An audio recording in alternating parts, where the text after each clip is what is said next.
orientation should take anywhere, well, some people are taking an hour, other people are taking a full day plus for orientation. That will depend upon the business itself, how much information they have to share with regard to health and safety, and a whole bunch of HR issues, or not issues, but a whole bunch of HR things as well. If something happens and you didn't cover it, what position does that put you in? It is awful to spend a full day giving somebody an orientation, only to have that person not show up the next day or a week later or so. The costly cost of doing business. However, if you don't do it, if people don't know who to report hazards to, if they don't know who their supervisor is, if they don't know their roles and responsibilities, if they don't know where the act and the regs are, if they don't know what their work duties are, if they don't know what the PPE is, you open yourselves, unfortunately, up to an awful lot of liability by not actually providing that information to them. You want to make sure that people have the foundational information and knowledge before you move them to whatever your company's extra expectations, would be.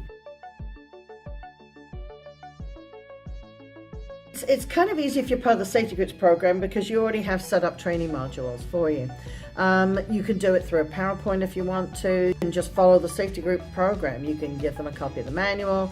You can talk to them about the things that you've done the training on. You can give them a series of payroll inserts, safety talks if you've done them on the topics, and then give them the quizzes. Some people in the group have actually developed videos. They've actually had videos created. Training for a new employee will really depend upon where they're working in construction. Everybody by now should have WMIS 2015, both of those, working at heights. And you would like some people to have first aid. In addition to that, if you can hire someone who's already a certified health and safety rep, that's going to make your life a lot easier, especially if you have a JHSC. Other than that, it's going to be specific to the job.